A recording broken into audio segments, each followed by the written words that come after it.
Welcome to this webinar on COVID impacts on workforce in the Middle East energy sector.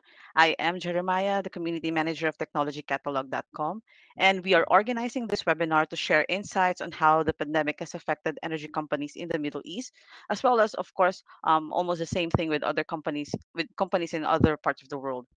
In this webinar, we have a focus on workforce management challenges and opportunities and the role of innovation and technology in all of this. Joining us today are our Oman partner in NAFAS International Managing Director and Founder, Dr. Syham Bentouati, who will present the insights, and two of our innovators from Australia, Vivek Kumar from JESI, Remote Worker Management Solutions, and Emil Tastula from Universal Site Monitoring. They will present technological solutions to the challenges that we will be discussing. So, um, we would love to know again, as I've mentioned, we would love to know where our attendees are coming from. So, if you can type in your name and location in the text box on your screen, specifically on the Q&A section, and we would love to just know where you to get to know you better. But before we proceed with the actual webinar, I would just like to introduce first Mike. technologycatalog.com. We are a global technology platform for the energy transition with over 100,000 unique users to date. And we host hundreds of technologies. This is our global platform, as you can see on the screen. We host over hundreds of technologies from technology suppliers from all over the world, including two of our innovators today, JESI and USM. And these technologies are both novel and proven technologies for the industry and other relevant industries. There are actually three different ways, as you can see here, to search for technologies on the platform. First, you can just search a technology, category, purpose, or even the supplier you're looking for via this search box here. Or second, you could also just select the industry you are in or themes that you are interested in. And then lastly, you can just look at all technologies up here on the main menu section and then select the relevant filters. You can choose more than two categories so that your search will narrow down and then will arrive to what you're looking for. And to help you with technology selection and deployment, we have over 130 tech experts on the platform. You can find them here, and they are organized based on the categories or themes that they can best support you on. And so that's technology catalog in a nutshell. And let us know if you have questions after the webinar, or maybe you would like to know more about our services, or you would like to join our platform either as an end user, a tech expert, or a tech supplier. Just send us a message at technologycatalog.com. Then now we will proceed to the webinar proper. First, um, we will have Dr. Syham Bentouati to present all the insights, and then we will be followed by Vivek, and then Emil to present briefly their technologies on workforce management solutions. They are based in Australia, but they can serve clients or end users from all over the world. So I'll give you the floor, Dr. Syham. I'll stop sharing my screen. Okay. Thank you, Jerry.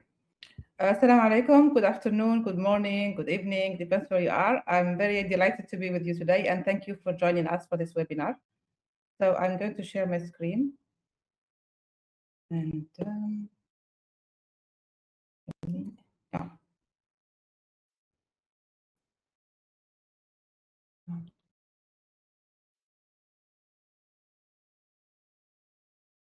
Can you see my screen?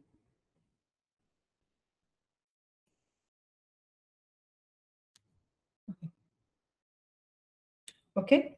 So as Jerry was saying, we will be talking about COVID impacts on workforce in the Middle East. So I will just start by introducing myself and my company.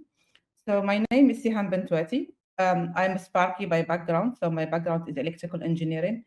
I worked for Rolls-Royce Aerospace Marine Engineering Technology in Europe, in the UK, and in the Nordics. And I joined PDO, Petroleum Development Oman, the main oil and gas producer in Oman in 2007. I worked in three main roles, but really all in technology. So you can see my life has had a lot of technology. And I left PDO 2015 and I started NAFAS International. And it's all again about technology. So that takes me smoothly into introducing NAFAS International, which is a company I have founded and I'm managing at the moment. So NAFAS is a consulting company that is active in the MENA region, although we work sometimes in Europe, but majority of our work in the MENA region. And we collaborate with experts from all over the world. We cover various fields with special interest in innovative technologies, sustainable projects, and business enablement. We have three main pillars. The first one is technology and innovation. So in technology and innovation, we work on knowledge commercialization. We work on, we do consultancy and due diligence for investors, but specifically on the technical side. And we also work on identifying cost-effective and innovative solutions for companies. And we also work on linking industry and academia. So we work with different academic institutions and we link them with industry so we can actually plug the gap between the two universes. The second pillar we have is business consultancy. So here we have something we call a new technology introduction pack, which I will talk about in the next slide. We also facilitate strategy. We do strategy work and workshop facilitation, and we work on linking international and local businesses. And the third pillar, which is in-country value, which is a big theme really in Oman. In-country value, which is basically in some places called local content, but this is beyond just local content. And here we cover two main things: the strategy of how to have a sustainable in-country value, but also the assurance side of ICV. How did we get what we set out to do, and how we work back the learnings into the strategy. So this is in the nutshell what we do. So I just want to focus on the new introduction pack. So we work with the technology providers from all over the world, and we offer them the following services. So the first is to help them understand the local and regional market context of the new technology. We help them develop the project strategy, introduce them to potential clients, and also then afterwards it depends on case by case. We can also support with proposal drafting, even with contracting and trials, after sales, etc. It depends on the technology. So this is a pack that we offer for technology providers. Just a flavor of what we do. We work a lot on technology management consultancy, where we have a lot of companies here. Of course, we don't have time to go through the detail, but we have a lot of local companies and some international companies. So we work on strategy facilitation, as I said, on technology management, on innovation, in-country value, and a lot on alternative energy and sustainability. And we do different things. We do project management, we do pure consultancy, support, advice, all sorts of things. And we cover all sorts of sectors also. Like if you see here, this is the water section, this is fisheries, of course, you know, TechnologyCatalogue. This is enhanced oil recovery, university, private university, ports, innovation center, really also NGO, oil companies. So we work with a lot of different companies, different sectors. So that's really about NAFAS. To go back now to the program for today, so we will be talking about the energy sector workforce in COVID times. What are the new realities and priorities?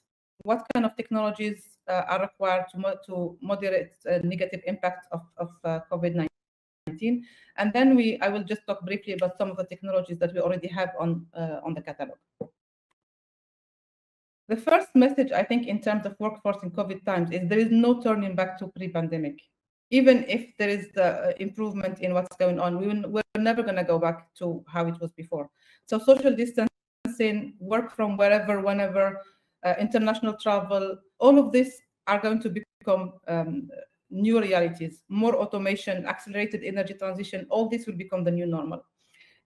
Based on surveys done by the Global Energy Talent Index report for 2021, where they actually interview thousands of energy professionals, what they call a new normal is, in the oil and gas sector in particular, they say that 59% think that social distancing will become the new normal. We're not going to go back to being more cozy and close to each other just because we think COVID is over. So this is going to be a new normal, 56% think that reduced headcount is going to be a real impact of this and will continue. 55% think that workspace flexibility will continue because we tried it successfully and actually it works in most cases. So this is not going to go away. Also reduced international travel because we managed to live without it for almost 2 years. And in many cases, life continued with less impact maybe than anticipated. So 51% of respondents think that there will be reduced international travel compared to pre-pandemic. And 40% think that there will be reduced opportunities for expats because, you know, a region in the Middle East, oil and gas sector is dominant employing sector. And there were a lot of expats, but 40% of respondents think that in oil and gas, we'll have 40% less expatriation. So there will be a lot more localization of jobs. Similar questions were asked to the renewable sector, where we have, of course, the Middle East, but less than the oil and gas. And here you see some similar responses and some different ones. So again, 61% think that social distancing is here to stay. 35% also about the reduced headcount. 59% on the flexibility, workspace flexibility. Reduced international travel, 43%, and here the different item here was adoption of automation digital technologies, where 27% think that we will have more of this. In terms of the new realities and priorities, so remote work, as we said earlier, is going to become the new norm. It doesn't mean just not working, not coming to the office as often as before, but also that we will have less domestic and international travel. All this has impact, of course. So now if you are going to have less people coming to the office, you need to plan properly. Who should come, when, who is more critical than whom? So all this would require management to really think very differently about coming back to work. Before, we used to have people, maybe large number of people going on leave in the summer, they come back as if nothing happened. That is not the case anymore. Coming back to the office has become something that needs to be planned and planned very carefully. Also recalibrating how to measure performance. Now, if you are not seeing your staff all the time in front of you, how do you keep them engaged? How do you measure their performance? How do you incentivize them? Again, that's going to be a completely different area that management has to think about, because people have different personalities, different ways of working. So you need to be able to really measure the performance properly, and also keep the employees engaged, even if you don't see them in front of you every day. The other part also here is to explore systems to help this whole new setup work. The IT, information technology part is very important, not only having the right resources, but also making sure that the staff have the right skills, because we tend to take this for granted. Suddenly, everybody has to work remotely. Everybody has to become an expert on using Zoom and Teams and everything else. So it's very important, especially the less, I would say maybe people with an older age used to be less used to IT. So they need to also be properly prepared to be able to prepare to work online. So IT resources and IT skills are very important to make sure that the new setup will work. The other aspect is we need to, of course, keep operational efficiency as a priority, because yes, things change, but at the end of the day, we're doing a job because we want to do it properly, we want to do it efficiently. And in the energy sector, operation is very important, and the efficiency will still be a priority. But then the context is different. We have to do a lot more with maybe less man hours. Here, we have to work differently. We have to unlock different ways. For example, increasing digitalization and automation, or should I say, accelerating, because many companies in our sector were already looking at digitalization, automation, but maybe they weren't thinking to adopt it as fast as they are now. So expediting digitalization and automation becomes very important. The other thing also is revisiting the mix of staff, who is, critical jobs, how many positions require permanent versus demand-based personnel. So this whole planning of staff becomes very important. And then, of course, activate more flexible working hours. Because of new circumstances, people might need to work at different hours than the usual ones. So being flexible is very important, without, of course, affecting people's health or their quality of life. And the third part here is that we have a new health and safety risks that we did not have to think about before. So now we have people going into quarantine, for example. They might stay longer than planned. So that could impact the business in terms of delays, in terms of doing things differently. So this is not something we used to have to worry about, but this is the new reality. Also, the employees with certain health conditions who used to be okay with traveling, with doing certain work, maybe now they will feel a lot less comfortable to do that. So that, again, has to be taken into account. And the third part here is employees who are recovering from COVID or who have close family members recovering or still sick. So these people might actually now not be able to work long hours like before. We know that some people who recover from COVID and even many months later are still saying that they have not completely recovered their health the way it was in terms of breathing, in terms of tiredness. So employees, even if they have recovered, might not be as fit as they used to be. They might have to stay longer at home to care for someone. So that's another reality that management needs to think about. In terms of technologies to moderate this negative impact, we have surveillance and monitoring technologies, for diagnostics, for tracing symptoms, tracing and reporting symptoms. We have unmanned remote monitoring. In terms of digitalization, automation, workforce management software for human resources forecasting, for staff movement, and also we have process automation to address workforce limitations. The third part is data analytics and artificial intelligence, which will help with predictive analytics for better forecasting and planning. I will just go very quickly through few technologies that are already on the platform. So if you look, for example, at the first one, personal safety monitoring system, you can see here this helps with live data analytics. You have customized features, site monitorings. You can measure all sorts of things: the oxygen in the air, H2S, noise, temperature, biometrics, so that you can predict if somebody is going to have a health problem. So this is now something that will help a lot in managing health and safety in the field. JESI remote worker safety management software, which will help with the visibility of workers, real-time response. But I think Vivek is going to talk about this, so I will leave it to him. We have also Baseline Z, which is something that will help people from all over the world meet and work in 3D. For example, when we are talking about geosciences studies and analysis, people can now get together using virtual reality or augmented reality from anywhere in the world, and they can work together in 3D.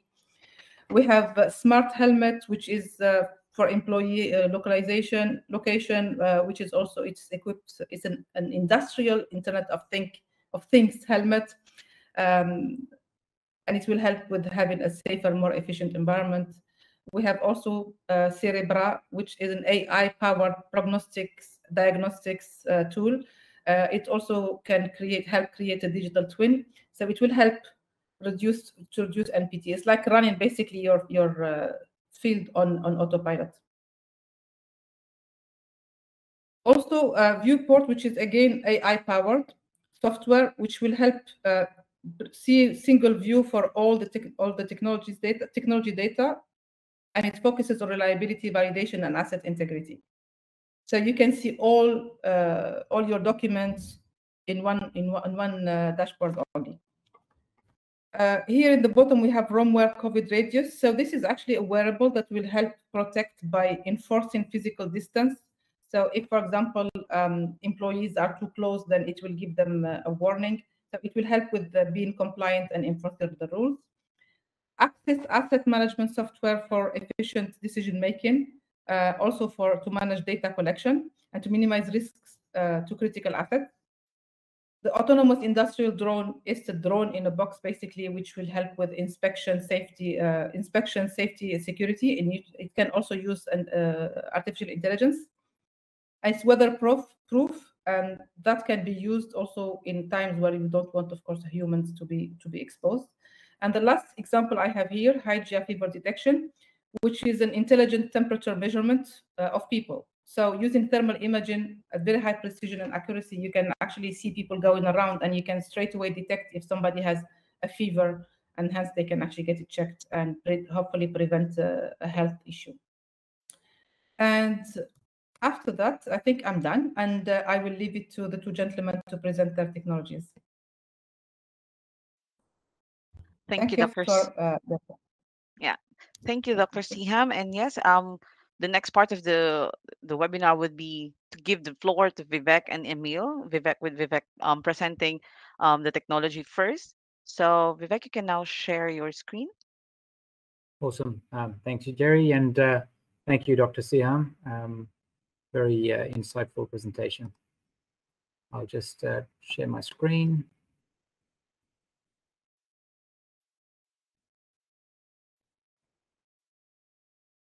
Awesome. Can you see that?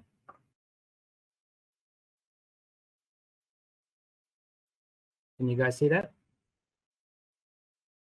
Yes, we can see it. We can see your screen. Awesome. Great. Thank you so much. All right. Well, I might just start by saying salam alaikum. Good morning, good afternoon, good evening. I've taken a leaf out of Dr. Syham's book, so wherever you are and wherever you're dialing in from, I hope you're having a good day. Before I get into JESI and how it sort of ties into today's topic, I might just quickly introduce myself. So my name is Vivek Kumar. I'm the General Manager for Sales at JESI. And as Jerry mentioned, we are based in Australia, in Brisbane, to be exact, but we do serve clients all over the world, and certainly very keen to work with partners in the Middle East as well. Okay, just get to the next piece quickly. There you go. So what is JESI? And I might just tie it back to what Dr. Syham was saying around technologies that will be used to manage or moderate the negative impact of what's happened, and also around the digitization and automation piece. So it really fits in quite nicely, and it's a really good segue from Dr. Syham's presentation. So JESI is a cloud-based software solution that enables organizations to ensure the safety and the well-being of their remote, isolated, or traveling workforce.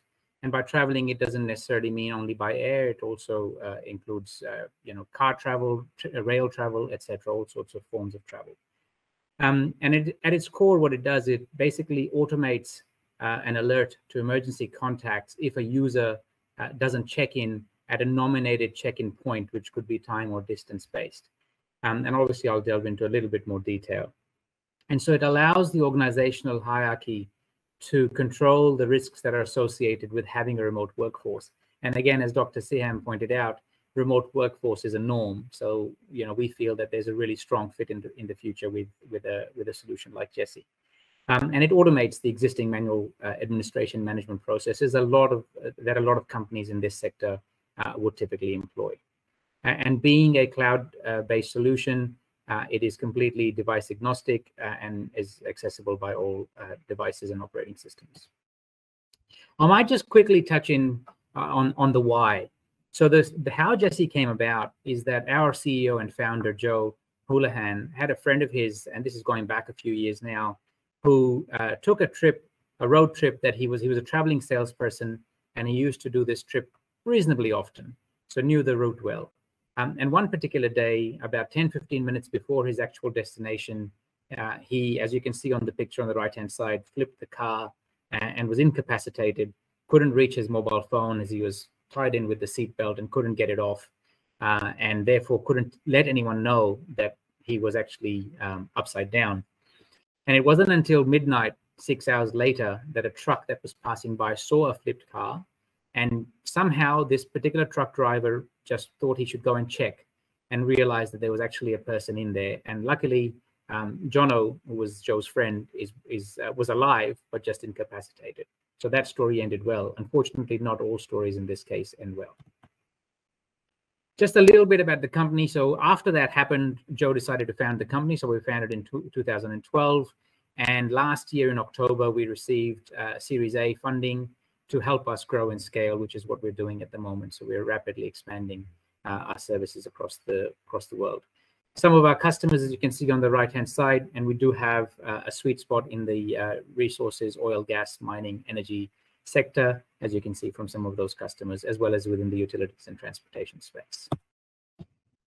Just a quick snapshot of the users around the globe today. So there's about 35,000, and you can see through the blue dots there that they're scattered around the world.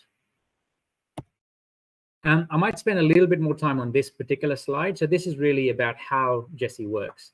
So what you can see here is on the left-hand side, when you log in, again, using a mobile phone, tablet, or laptop, what a user is presented with is an option to create an activity. And so your activity might be a journey where you might be traveling, 5-6 hours to a remote site, or you could actually be working from home, you could be working on site, or you might be a lone worker. And all of these are very relevant, obviously, along with what Dr. Syham was saying. Once you've created that activity, you then get the option to do a risk assessment. This is completely mandated by the company, and it's also quite customizable.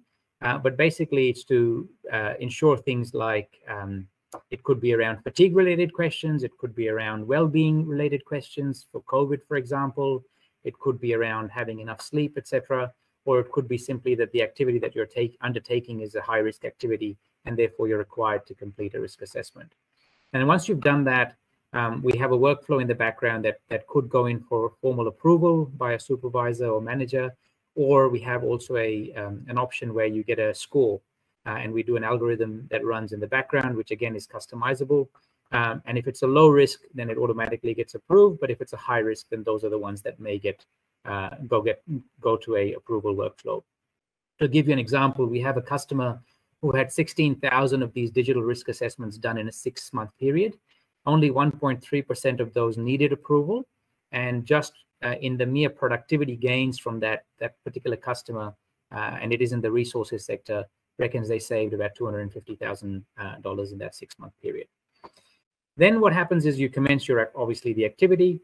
This piece here around getting tracked is optional. So what we, from a privacy point of view, we don't track the actual person's mobile phone or tablet, etc. But what we can do is we can verify the GPS location at the point of check-in.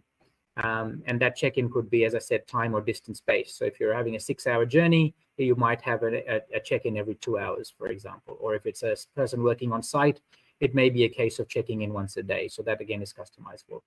The other piece that this refers to is around in-vehicle monitoring systems. So a lot of companies have fleet vehicles that have a GPS tracker inside it and other forms of notifications. We can actually integrate into those. And then if there is a mishap of some sort, on the JESI dashboard, you can very quickly identify what the last known location of the vehicle was, what the registration number was, who was the driver, what was their actual journey or planned trip, and then you can narrow down, obviously, a search area or whatever, mobilize your response accordingly. If the person misses that check-in when they're supposed to check in, that's when the escalation kicks in. And this escalation, again, is customizable and has many levels. And if they check in, then nothing happens. This system works by exception. So if someone has checked in when they're supposed to check in, then there's no issue. And the way that they check in is either by SMS or by email. And about 15 minutes before their check-in is due, they get an SMS to say that their check-in is due, and an email, and then they can use either form to respond.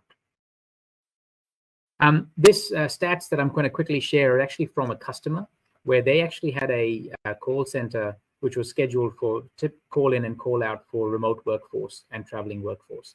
And since they adopted JESI 3 years ago, they've actually shut that center down. As you can see, they've had some significant cost reductions. They've had an uplift in productivity, and obviously the automation and the availability of the data make sure that they're also compliant and they have auditable records for the future. Just touching on the privacy and security piece. So we are, by the end of this month, ISO 27001 certified, and we take, obviously, people's privacy and data very seriously. So we do whatever we have to do to ensure that we meet the standards of the countries that we serve in, and any global standards as well. Currently, our information is stored is hosted on AWS, but it will soon be transitioned to Azure because of our relationship with Microsoft, as we're also a Microsoft partner. Just touching on reporting, as they say, data is the new oil, and that's probably pertinent in the scheme of today's audience. In JESI, we have a lot of data points that can be extracted. So as you can see here on the right-hand side is a list view of some of the data. Up here, you can see some filters. So you can very quickly identify, where people are, where they're meant to be, where they should have been, where they're going to be as well. So for example, in a COVID outbreak, if something was to happen and you needed to identify people that had been in a hotspot, you could quickly use JESI to identify that, as long as, of course, their activities were logged in. And this below is just a Google Maps view of the same data, and it's completely color-coded. So if there was an incident, that would actually be red, and then you can drill down, obviously, from there. The other piece is that if you do have a Power BI license, and if you're a Microsoft house, then we can actually we can provide a connector to our JESI database, and you can extract the data and slice and dice it to your heart's content and create your own dashboards as well. Just touching on some integrations. I know Dr. Syham mentioned that there will be less frequent travel, which we can absolutely see coming. But for those who do continue to travel by air, for example, we have an automatic travel itinerary upload into JESI as well, so that you don't have to create your actual details of the journey. So if you're traveling from, Qatar to Oman, for example, and you get a flight itinerary, you can just forward that into JESI, and it automatically creates that trip for you and automatically nominates a check-in point at the departure point as well as at the arrival point. And then you can go in and edit that as well and add any other data that you would like to as part of that journey plan. In-vehicle monitoring systems, I've sort of touched on this already, but this is probably a good visual to sort of show what happens. So if someone's had a journey that they've actually planned within JESI, but you can see this in this instance, we've got quite a few people. One person's had a rollover, one person's on a journey that they hadn't actually planned, so you can kind of look for repeat offenders. Over here, you can see Kelly's missed her check-in. So these are the kind of alerts that will come through, but only by exception. The ones that are blue, for example, no one will get alerted because obviously they are okay. And this is around getting the data points both from JESI as well as from the vehicle and the GPS data that we can integrate into to collect. Single sign-on, we can enable that for customers as well. I mentioned Microsoft earlier. So being a Microsoft partner, we've also just in the process of building out JESI to be available through Teams, so people can actually interact with JESI through Teams. So if you wanted to create an activity that you were working from home or working from anywhere, then rather than having to go into a separate system, you could actually create that from Teams itself. I'll just touch on this very, very quickly. This is something that's been driven by a customer, and a lot of customers have actually said that they would love this feature. So this is if you have a primary organization that is using JESI, they want visibility of contractors doing stuff at their site, whether that's journeys or working on site, etc. But they don't necessarily need to have the accountability. So what this feature will enable is the other organization to have their own JESI account and then be able to share the visibility with the primary organization, but retain the ownership and the accountability for their workforce. So it kind of serves both parties' purposes. And lastly, I just want to touch on Chevron. Chevron is a customer of ours, as you would have seen in one of the earlier slides. And they're just starting to use it for this particular project. This is in Norway. And as you can see, it's one of the Gorgon project. It's one of the world's largest natural gas projects.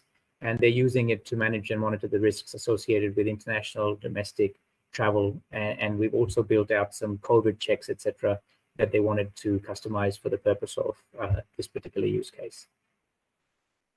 If you're interested in JESI or would like some more information, obviously feel free to reach out to me or call us, but you can jump online and you can scan this QR code, or you can jump online onto this link and you can actually start with a free trial as well, just to see how it works for you. That's it for me. Thank you, Vivek. And back to you. Yeah, that was a really nice discussion of the technological solution for remote work. So we now proceed to the second second innovator we have also from Australia. We have here Emil Destula from Universal Site Monitoring, who will present the technology to our attendees. Over to you, Emil. You are on mute. Well, it's past 9 o'clock. Hello. So okay. I'm starting. Oh, you got me off mute now? Yeah. Okay, very good. Hello from Northern Australia. I live in Darwin in the Northern Territory. My name's Emil Destula. I'm the Managing Director of Universal Site Monitoring. We're a industrial safety technology development and certification and now commercialisation business based up in Northern Australia in sort of the resource sector of our country. I and a lot of the people that work at Universal Site Monitoring and founded the business ex-mining minerals processing people and also a bit of downstream oil and gas experience.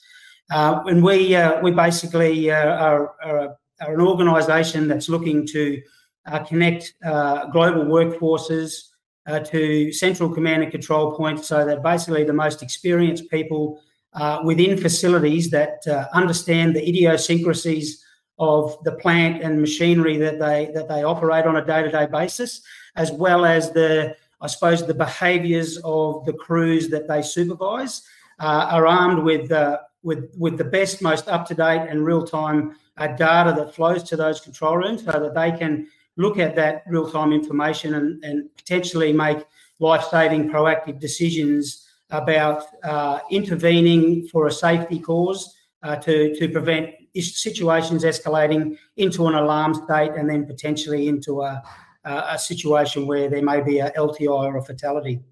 I suppose then, while we were developing that technology to embed into global industrial facilities, along came COVID, the COVID curveball, and everybody had to adapt and change and look at how their technology might be able to be adjusted to suit that new environment that we all have to work in.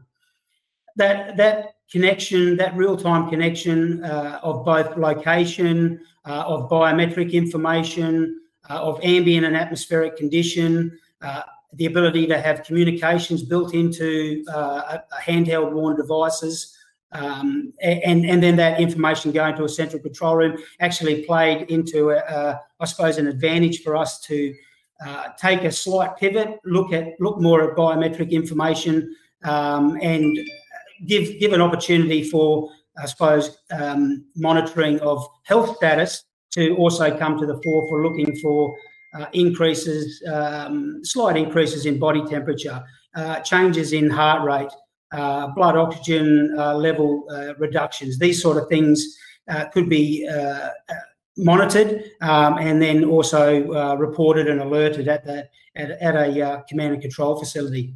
One So second, Emil, are you sharing your screen? No, I'm about to share it Okay, now. okay. Just making sure. So what I'll do is I'll just go into this PowerPoint presentation. Can everybody see that? Not yet. Could you share your screen now? Yeah, try that. Okay.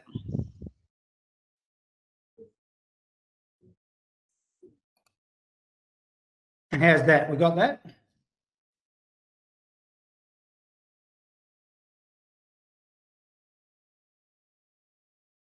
Not yet. Not yet, Emil.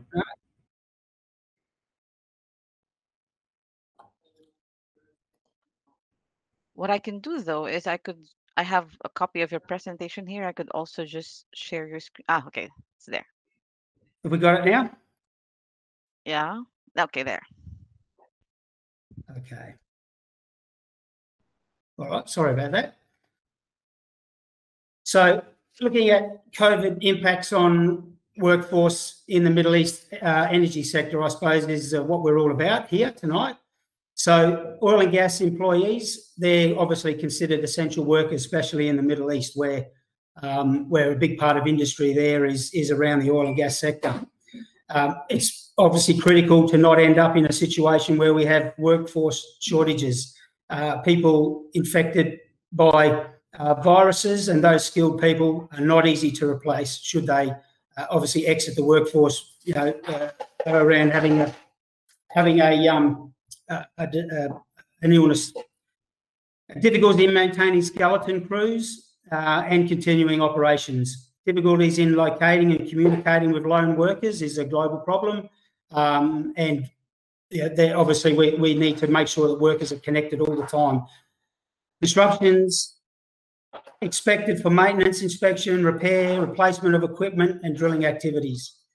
And obviously all of these things result in higher operational costs and they hit profitability margins. Our connected worker safety solution. Universal Site Monitoring is designed and developed an Australian-made advanced connected worker safety monitoring solution. It's a world-first integrated system of wearable personal safety monitoring devices, communication hub, management software, ancillary products, and it provides essential safety data in real time, accessible from anywhere and any time. Connected worker safety monitoring 24/7 anywhere. Our personal safety monitors, the PSM Hero, which is these devices. Our 825, our non-intrinsically safe device, and that's our 715, our intrinsically safe device. They're designed to collect live data, feed it into fully integrated universal data interface, which is a smart alert and navigation system. This live data enables, as I said previously, proactive decision-making, and it allows the most experienced operations supervisory personnel on site to prevent rising emergencies. In an emergency, live data shows the control room operator decisive actions, which hopefully leads to the saving of lives and preventing of injuries. The key features of our system, we have real-time communication, so we can do cell phone calls from the PSMs to a dedicated phone in a control room. That's over GSM network, so cellular. We can also do push-to-talk text messaging, push-to-talk and text messaging via mesh.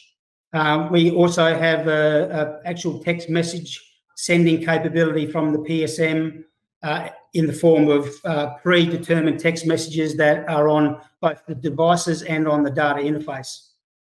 All the PSMs all have 4 gas detection, so carbon monoxide, oxygen, hydrogen sulfide, and explosive gas level. We can also do additional site-specific gas sensing through BLE paired gas sensors. So the devices have the ability to Bluetooth pair other sensors to them, and then that data is packeted up, time and location stamped and sent into the data interface. Real-time data streaming and analytics. That data delivers a highly visible analytics, allowing proactive decision-making, as mentioned before. We can do real-time heat mapping using the system, so masses of data packets, time and location stamped data packets, they can be then analysed and put into a heat map across the site. Many thousands of data points can be used to do that for gas, ambient air temperature, ambient noise levels, where a G-force event's quite common occurrence, and all sorts of normal data like connection strength to network and all that sort of thing. So data from the actual PSM itself.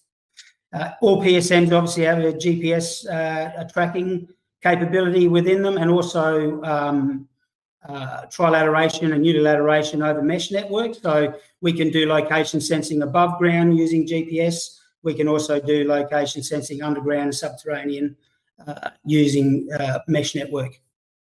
We look at continued mobility of the device, so you can look at course over ground, speed over ground, as well as G-force events from the accelerometer built into the devices. So you actually can see continued mobility from the person from a range of data that flows into the data interface.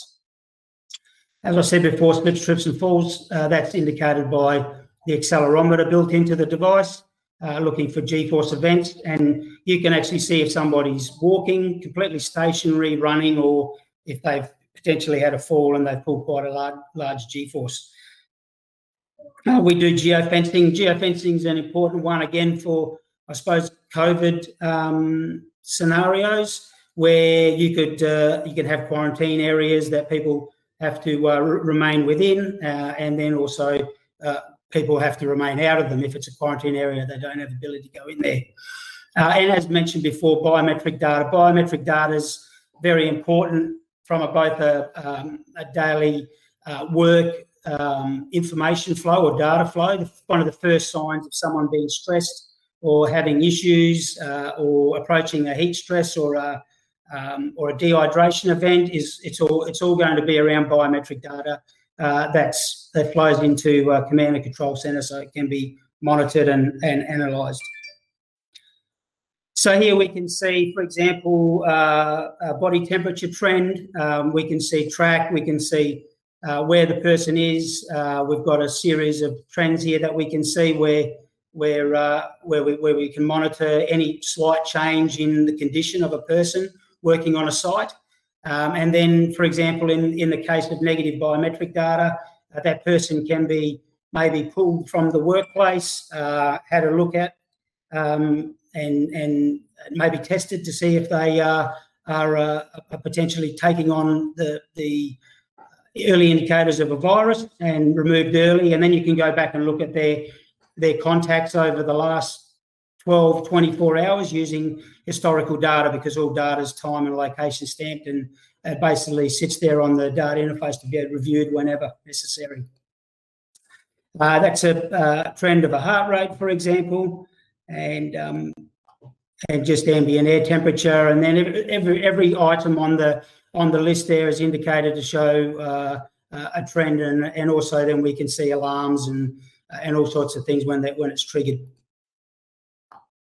So as I said before, we're an Australian-based company founded back in 2013, and we design and develop connected worker safety solutions. We believe in pushing the boundaries for connected safety solution possibilities, ensuring every work environment is a safer place. And we're all about creating a work environment for people all around the world where our devices can be individually custom figured to suit every operation, ensuring a business' most important assets return home every day. So yeah, let us help you transform your worker protection into the future. Thank you for that presentation, Emil.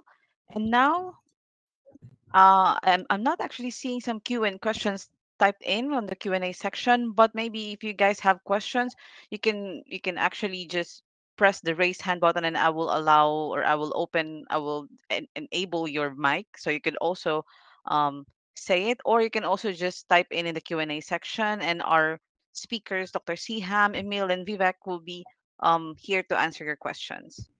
So you have two options. You can just press the raise your hand button, and I will allow your mic. I will enable your mic, so you could tell us your questions, or just type in the Q&A section. And at the end of this webinar, we will be sending you a thank you note, and also a link to the webinar section of our website, where you can find the recording of this webinar, which will be available maybe later this week, but yeah, we will let you know. And you can also we will also just put the email or contact info of both Emil, Dr. Syham, and Vivek, so you could also just raise your questions or ask your questions direct from them.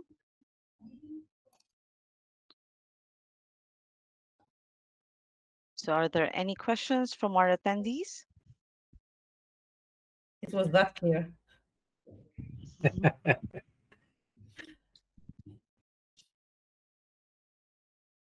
Any questions? I'm not seeing someone raising their hand. I mean, virtually. So An early mark. We can have an early mark. Perhaps it's also late on some other time zones. So any final remarks from our speakers? I guess I just wanted to thank you guys for the opportunity to talk about JESI and how it could potentially help with the safety of remote, isolated, and traveling workers.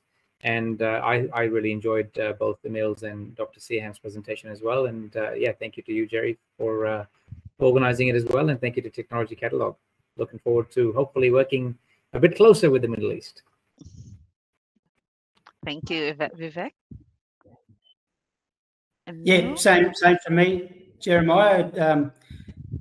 Great to be on here tonight and show what we've got here in Australia, both JESI and Universal Site Monitoring. I think connected worker safety solutions, no matter how they're packaged up in the future, is going to be the way of doing business.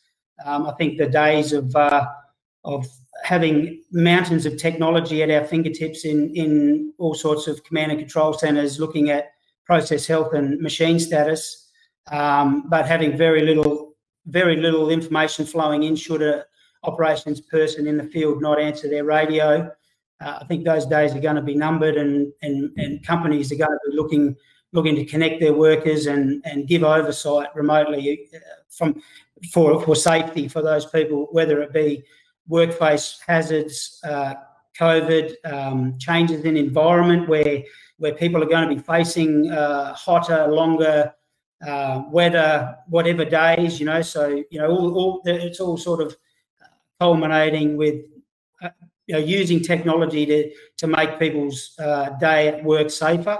And I think the best way of doing that is to get real-time information in front of the people that understand the facility, the process, and how things have been done for many years. Get that information in front of those people quickly and effectively, and we'll see a reduction in workforce or workplace injuries and fatalities going forward. And I think it'll be a significant change. So whether it's JESI in vehicles, making sure people are safe on the roads, it's USM in a processing plant or a refinery, making sure that people going into negative atmospheres or environments are noticed immediately, or going into rotating plant equipment areas immediately, that whether areas where they shouldn't be going are noticed immediately. Contractors going wayward on a site. All of these factors, I think, are going to help the industry make workplace a safer place. Yeah, I totally agree. Yeah, from my side, thank you so much for the opportunity. I hope that attendees found that useful. Of course, when we have challenges, it's also always opportunities. And we have only given you a little glimpse of what is in on the catalog. So we hope that you will actually check it out, because it's like literally an Alibaba cave of useful technologies. So please, you don't need a password. You can just go in, and and please be safe and look after yourselves. And hopefully we'll see you soon in another opportunity. Thank you, Jerry, for the organization, and thank you all for joining us. So thank you all, Dr. Syham, Emil, and Vivek, for participating in this webinar. And thank you to all our attendees who logged in. And don't worry, we will be sending you an email giving you the links to the webinars, and also including this one. We will be posting the recording of this webinar. And also just feel free to send us an email at community at info@technologycatalog.com or info@technologycatalog.com whenever you have questions, or would you like to participate in one of our future webinars, because we will be organizing webinars like this in the coming days or coming months. So again, thank you, and feel free to visit our website and check out all the technologies and all the expertise that we have on the platform. And see, and again, thank you, and see you in our next webinar. Have a great day.